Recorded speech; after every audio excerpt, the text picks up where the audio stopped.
The millionaire's daughter lay motionless on the marble terrace, her ear aching, her lashes trembling. Mr. Dave's rough, dark hands hovered near her face, holding something tiny, wet, and black that shimmered in the sunlight. "Sir, please," he whispered, trembling. It was in her ear. "I was only trying to help." Footsteps thundered across the stones. Mr. Richard Hayes emerged from the French doors, his designer shoes clicking against the marble. The color drained from his face as he took in the scene. His daughter sprawled on the ground, the gardener crouched over her with something dark and glistening in his weathered palm. "Step away from her." Richard's voice cracked like a whip through the afternoon air. Dave's hand shook. "Mr. Hayes, sir, I found something." "I said get back." Richard dropped to his knees, his expensive suit creasing as he gathered Stephanie into his arms. "Baby, are you okay? Can you?" He stopped. Stephanie's eyes fluttered open. Her lips parted. And for the first time in her entire life she spoke. "Daddy, why are you shouting?" The words hung in the air like an impossible dream made real. Richard's breath caught in his chest. His hands froze on his daughter's shoulders.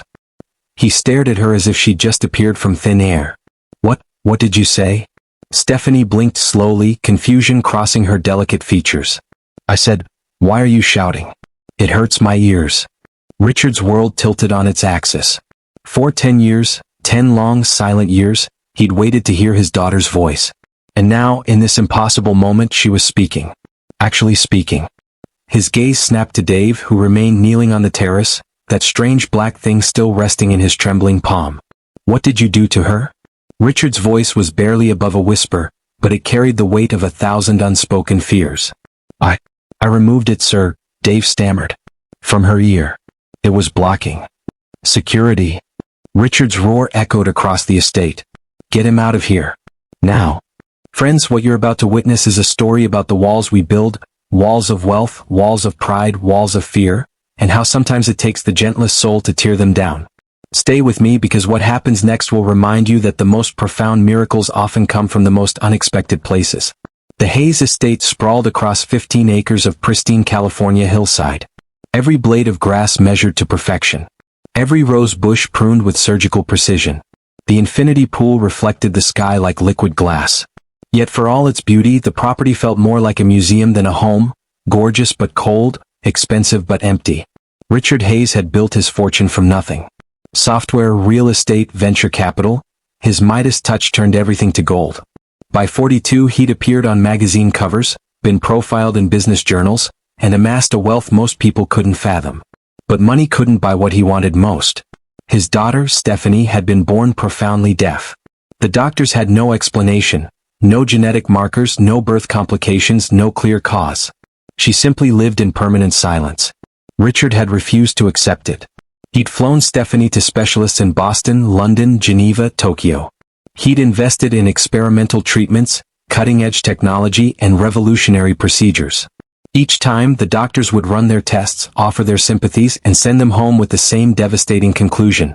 Nothing could be done. Now 10 years old, Stephanie existed in a world without sound. She communicated through sign language and lip reading, but most of the estate staff found it easier to simply avoid her. The tutors spoke slowly and with exaggerated patience. The housekeeper left meals outside her door. Even Richard, despite his desperate love, often found himself at a loss for how to reach her. She spent most of her time alone in the gardens, watching butterflies she couldn't hear flutter past, observing birds whose songs existed only as silent movements. That's where Dave Mensa first truly saw her. Dave had been hired 3 months earlier to maintain the grounds. At 34, he moved with the quiet efficiency of someone who'd learned to make himself invisible. He trimmed hedges at dawn, repaired broken sprinklers in the afternoon heat, and tended the rose garden with hands that bore the scars of years of hard labor. He spoke little. Asked for nothing. Each morning he arrived before sunrise, and each evening he left after the family had gone inside. But Dave carried a burden that shaped everything he did. 12 years ago, his younger sister, Amma, only 7 years old, had developed a severe ear infection. Their family couldn't afford proper medical care. They'd waited in emergency rooms for hours, been turned away from clinics, watched helplessly as the infection worsened.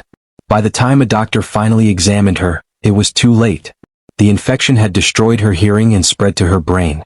Amma died 3 days later, her hand clutching Dave's, her eyes asking questions he couldn't answer. Dave had carried that guilt ever since. The memory of his sister's silent suffering haunted him.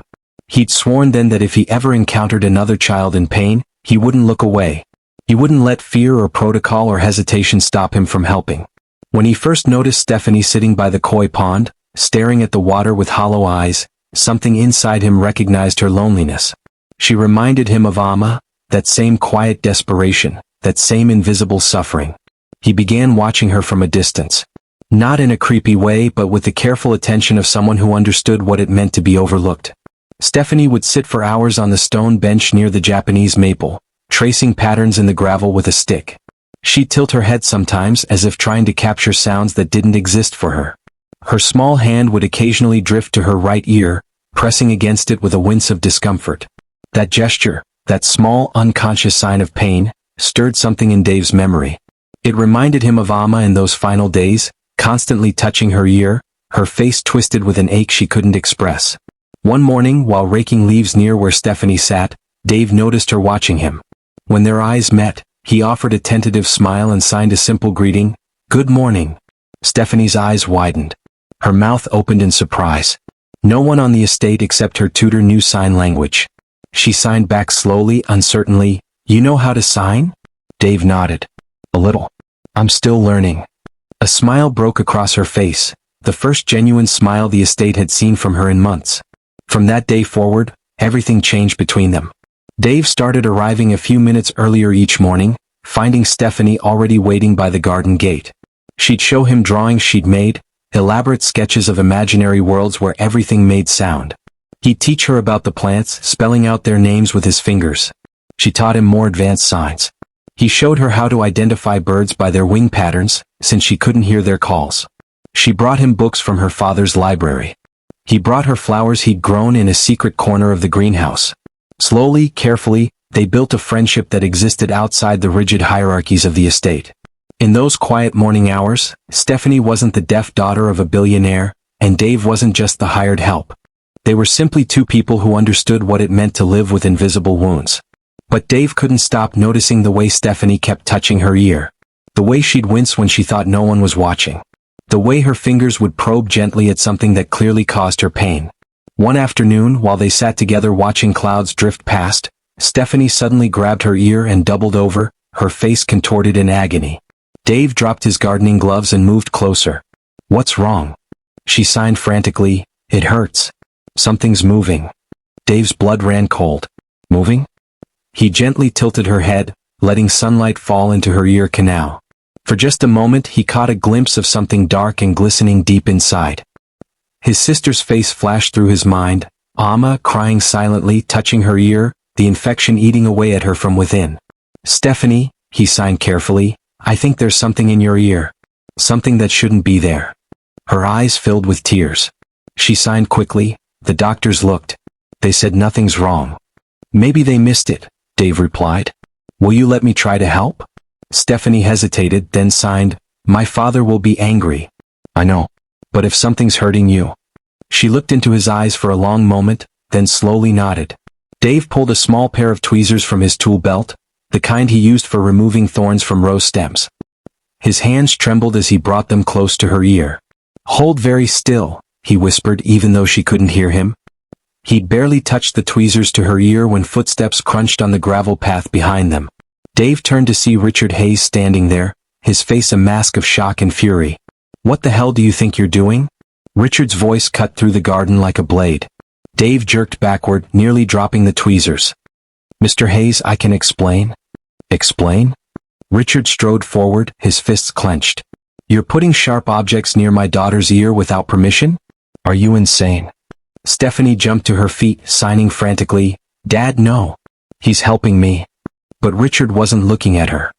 His entire focus was locked on Dave with an intensity that made the gardener's stomach drop. "Sir, please, if you'll just listen." Dave held up his hands in a placating gesture. "I've heard enough." Richard's voice was dangerously calm now. "You're fired. I want you off my property in the next 10 minutes or I'm calling the police." "Dad." Stephanie grabbed her father's arm, tears streaming down her face. She signed desperately, "There's something in my ear." "You saw it? Please." Richard finally looked at his daughter, his expression softening slightly. He knelt down to her level. Baby, I know you're in pain, but we have doctors for this. Real doctors. Not? He glanced at Dave with barely concealed contempt. Not the Gardner. Dave's jaw tightened. With respect, sir, your doctors missed it. Whatever's in her ear has been there for a long time. You don't know that. Yes, I do. Dave's voice grew firmer. My sister died from an untreated ear infection. I know what it looks like when something's wrong. Richard stood slowly, his eyes narrowing. I'm sorry about your sister. But that doesn't give you the right to practice medicine on my daughter. I'm not practicing medicine. I'm trying to help a child in pain. By sticking tweezers in her ear? Richard's voice rose again. Do you have any idea what kind of damage you could cause? You could rupture her eardrum, cause permanent injury. Or I could remove whatever's been blocking her hearing for the past 10 years. Dave shouted back, his usual quiet demeanor cracking. The garden fell silent. Richard stared at him. What did you say? Dave took a shaky breath. I saw something. Inside her ear. Something dark and moving. If it's what I think it is, if it's some kind of parasite or blockage, it could be the reason she can't hear. That's impossible. She's been examined by the best specialists in the world. Then they missed it. Or... Dave hesitated. Or they saw it and didn't tell you. Richard's face went white. Get out. Sir. I said get out. Richard's voice cracked. Before I have you arrested for assault.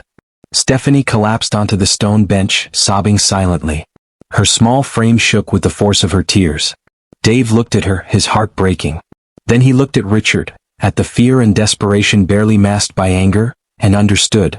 This wasn't about protection or protocol. This was about a father who'd been promised miracles by experts and delivered nothing but false hope for a decade. A father who couldn't bear the thought that a stranger with no credentials might succeed where the best doctors had failed. Dave set the tweezers carefully on the bench beside Stephanie. I'm sorry, he said quietly. I was only trying to help. He turned and walked away, his shoulders heavy with the weight of another child he couldn't save. Behind him, Richard pulled out his phone and dialed 911. Yes, I need an ambulance. My daughter needs medical attention immediately. As he spoke, Stephanie picked up the tweezers Dave had left behind. She stared at them for a long moment, then brought them slowly toward her ear. Stephanie, put those down. Richard lunged forward, but she twisted away. With trembling hands, she guided the tweezers into her ear canal. She probed gently, wincing, tears rolling down her cheeks. Then she gasped. She pulled the tweezers out, and there, caught between their metal tips, was something small and black and writhing. It dropped onto the stone terrace with a wet plop. For a moment nothing happened. Then Stephanie's eyes went wide. Her hands flew to her ears. She spun around, staring at everything as if seeing it for the first time. The fountain bubbling in the distance. The wind rustling through leaves. The sound of her own breathing. Her mouth opened. A small, uncertain sound emerged. Dad? Richard's phone slipped from his hand and shattered on the stones. He stared at his daughter as if she'd just been resurrected from the dead. Stephanie? His voice was barely a whisper. Daddy, I can hear you. Her words were halting, uncertain, like someone speaking a new language. Everything is so loud. Richard's knees gave way. He sank to the terrace beside his daughter, his hands reaching for her face, his eyes filled with tears. You're speaking. You're actually speaking. Stephanie nodded, overwhelmed, her own tears mixing with her father's as he pulled her into his arms.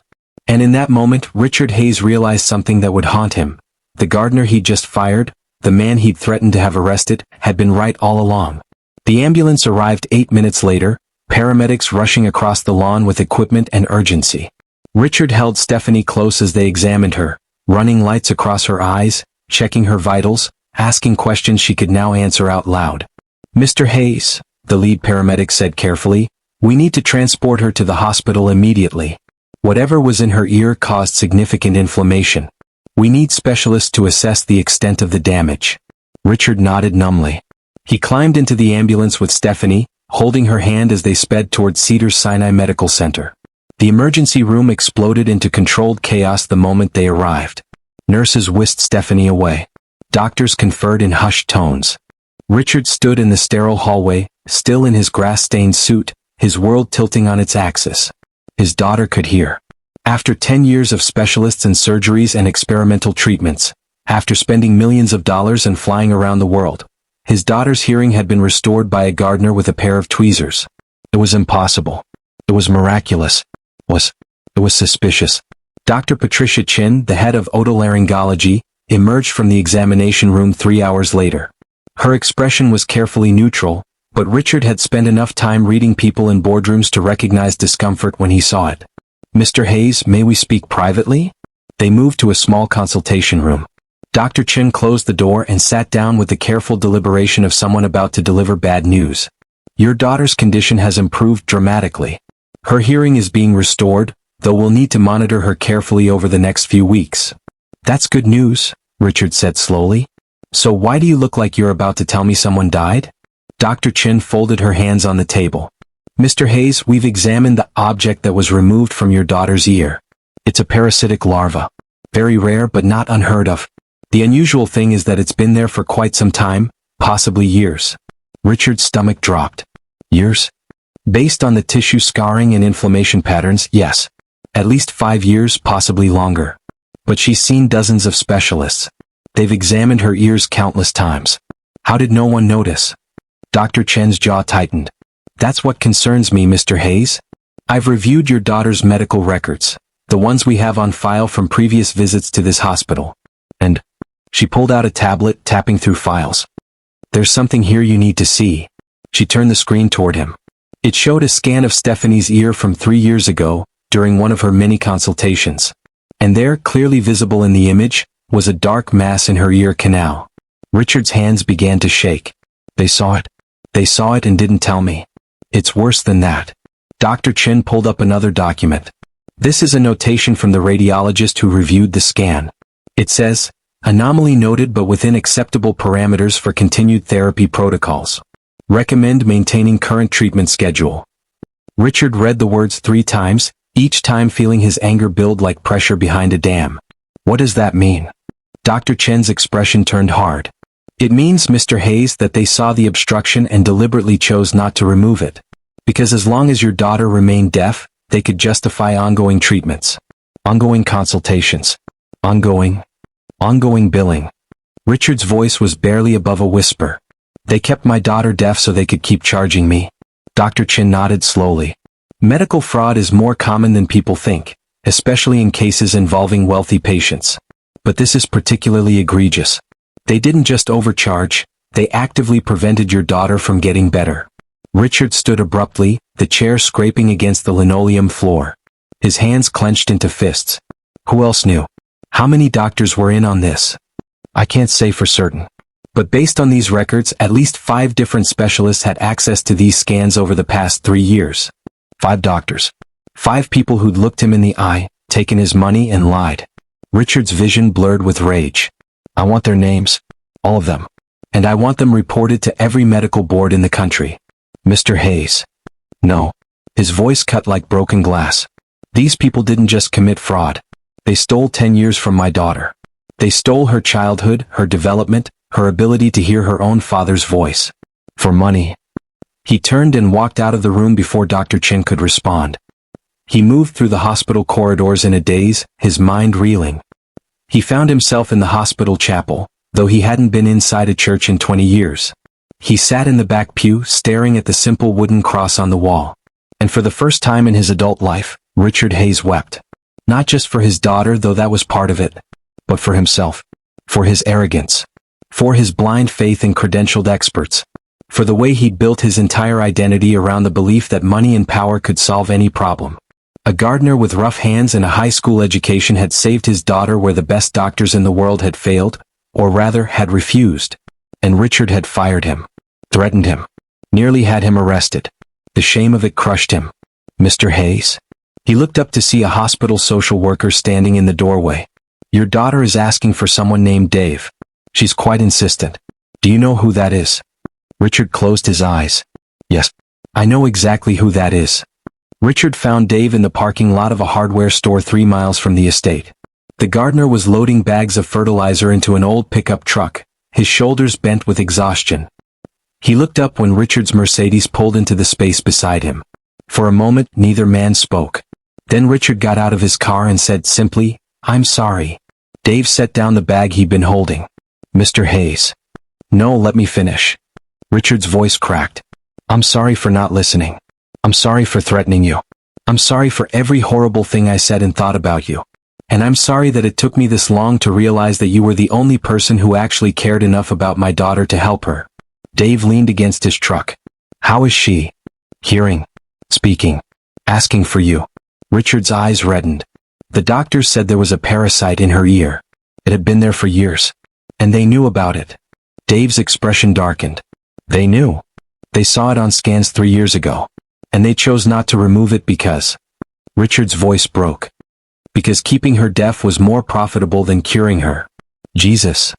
Dave ran a hand over his face. That's evil. Yes. Richard's jaw clenched. And I enabled it. I paid them millions to torture my daughter, and I did it with a smile because I thought expensive meant effective. I thought credentials meant competence. I thought, he laughed bitterly, I thought money could fix anything. Money can't fix everything, Mr. Hayes. Sometimes it just buys you more expensive ways to fail. Richard nodded slowly. You tried to tell me. And I wouldn't listen. You were scared. I understand that. Being scared doesn't excuse what I did to you. Dave was quiet for a moment. Then he said, your daughter is the one who removed the parasite, you know? After I left. She did it herself. Richard felt his throat tighten. She did. She's braver than both of us. Dave smiled faintly. She deserves a father who's brave enough to match her. The words hit Richard like a physical blow. He nodded, unable to speak. Finally Dave said, I should go. I have another job interview this afternoon. Wait.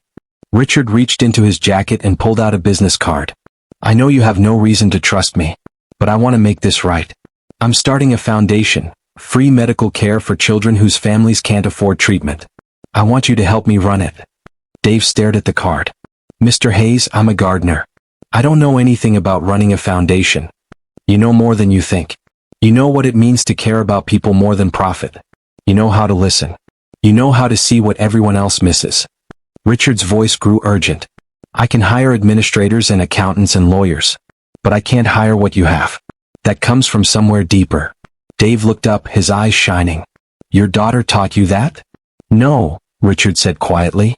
You did. 3 weeks later, Richard Hayes stood on a stage at the Four Seasons Hotel, facing a room full of journalists, medical professionals, and curious onlookers. Stephanie sat in the front row wearing her first pair of hearing aids. Beside her sat Dave, uncomfortable in a borrowed suit, fidgeting with his tie. Richard gripped the podium and began. 3 weeks ago, my daughter's hearing was restored after 10 years of deafness. Not by a surgeon in Switzerland. Not by an experimental treatment in Tokyo. But by a Gardner with a pair of tweezers and the courage to act when everyone else chose to look away. Murmurs rippled through the audience. I'm here today to tell you why that happened. And to announce what I'm going to do about it. He pulled out a folder and opened it, revealing page after page of medical records, scans, and financial statements. For the past decade, I paid millions of dollars to specialists who promised they were doing everything possible to help my daughter. But they weren't helping her.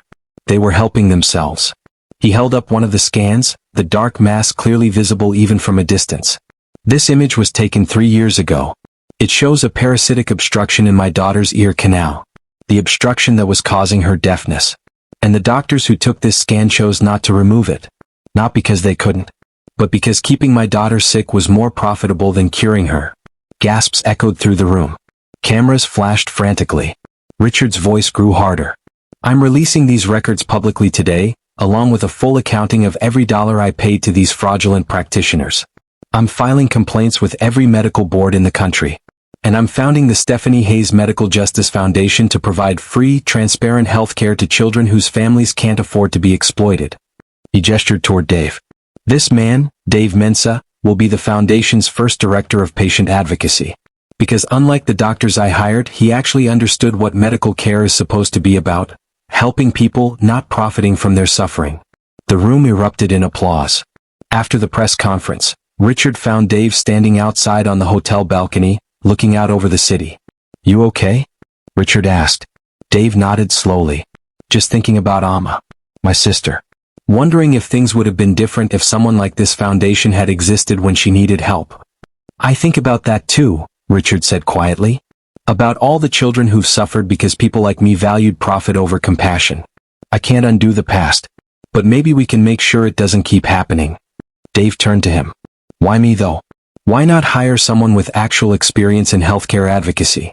Because experience isn't the same as wisdom, Richard replied. You saw what dozens of credentialed experts missed. Not because you're smarter than them, but because you actually cared enough to look. That's the kind of person I need leading this foundation. Behind them, the balcony door opened. Stephanie stepped out, her hearing aids glinting in the afternoon sun. Dave. She ran forward and hugged him. Did you see all those people? They were listening to you. Dave knelt down to her level, smiling. How are you feeling, kiddo? Everything's still so loud, she said, laughing. But I love it. I love hearing the wind and the birds and... She paused, her expression growing serious. And my dad's voice. I'd never heard it before, you know?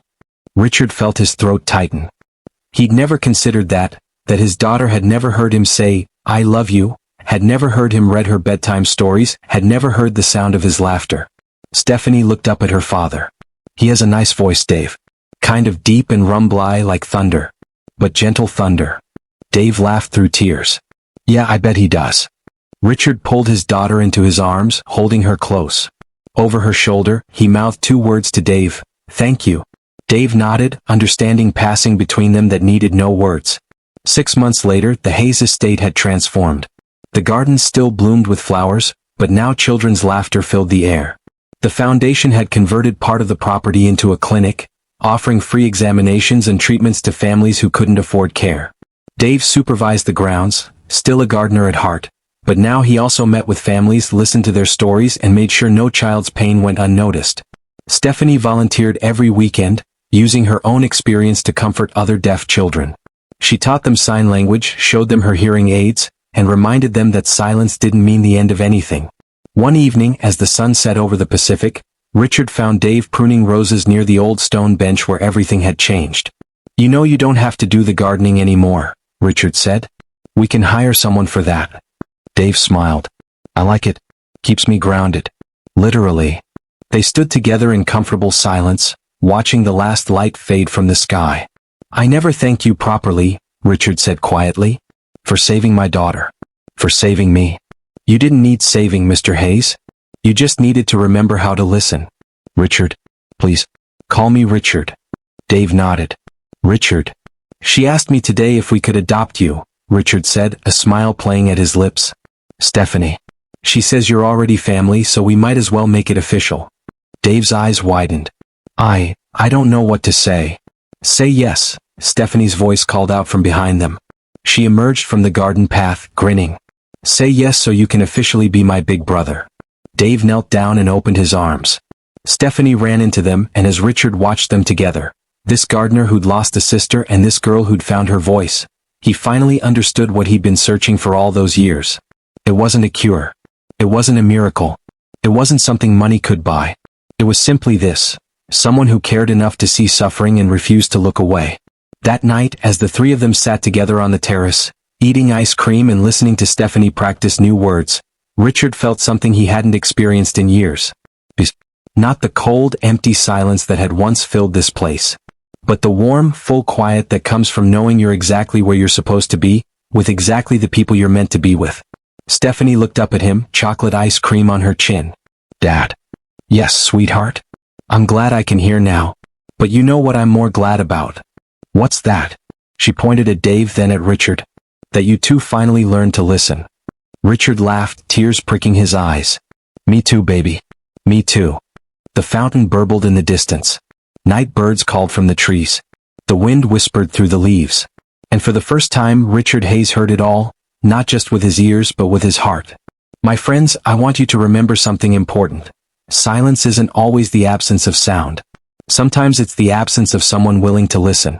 Richard Hayes had everything money could buy, except the wisdom to see what truly mattered. He hired experts, but he forgot to look for compassion. He paid for credentials, but he missed the humanity standing right in front of him.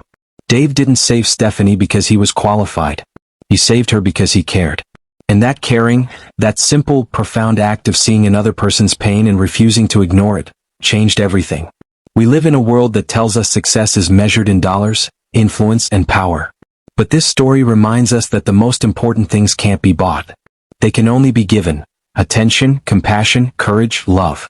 So I ask you today, who in your life is suffering in silence? Who have you overlooked because they don't fit your expectations of who should help, who should matter, who should be heard? Sometimes the miracle you're waiting for is already standing in your garden, waiting for you to notice. If this story moved something in you, take a moment to share it. Leave a comment telling us where you're watching from, and share one moment when someone unexpected changed your life. Your words might be exactly what someone else needs to hear today. Because in the end, we're all just trying to find our voice in this world. And sometimes all it takes is one person willing to listen. Until next time, friends, keep listening with your heart.